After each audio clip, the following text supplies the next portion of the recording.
Well, no, particularly when we have other sources of clean energy available to us. Nuclear, for instance, in Canada, in the state of Ontario, at Darlington, they are just about to start the construction of a small modular reactor. Now let's compare this small modular reactor and what it will do with what the Upper Burdekin wind development will do if it goes ahead. Darlington's SMR will develop 300 megawatts of dispatchable energy. That's energy all the time. It'll actually be providing energy for about 90% of the time.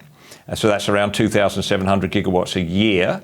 Upper Burdekin, on the other hand, will have a capacity of 400 megawatts. So on its nameplate, it's bigger than the small modular reactor. But it'll only produce 1,000 gigawatts a year because it's only operative about 25% of the time. Now, here's the amazing thing to me, that the wind farm has a footprint of almost 10 square kilometres.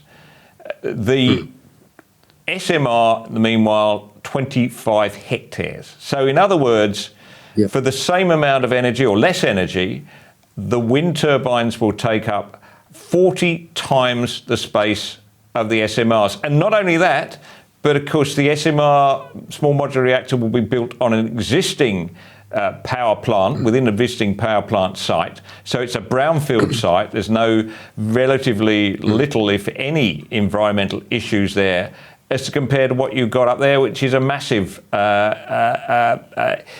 intrusion on native bushland and 750 hectares or thereabouts of koala land. I mean, it's just, as you say, it's unfathomable. So they must have got really desperate to get to this point, Steven.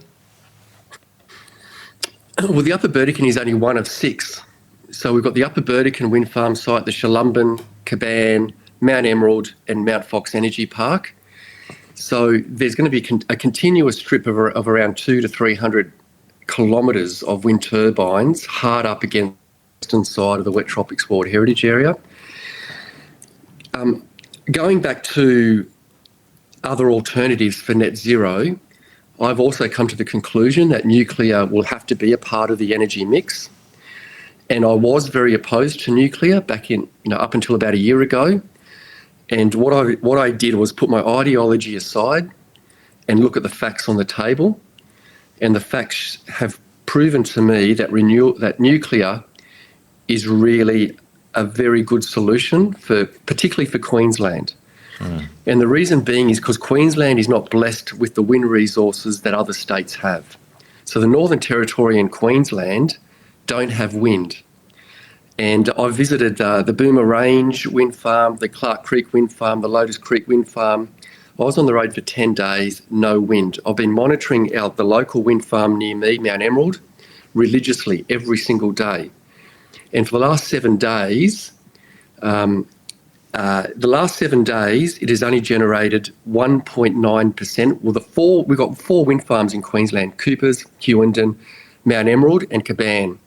Those 4 wind farms only generated 1.9% of the energy consumption for Queensland in the last 7 days. We're having a wind drought up here. It's not windy. There's no wind. So there's $2 billion worth of infrastructure in wind farms in Queensland that is currently being built, is operational, and it's only contributed 1.9% of the electricity to this state. So if you correlate that out statewide, we're going to need around 200 to 300 wind farms that may provide power for 50% of the time when the wind blows. And this just does my head in. So Mount Emerald Wind Farm is only generating 18% output capacity for 2022. So for the year 2022, Mount Emerald Wind Farm only generated 18% of median output. Whereas we get the wind farm proponents saying that onshore wind farms generate 30 to 35% output.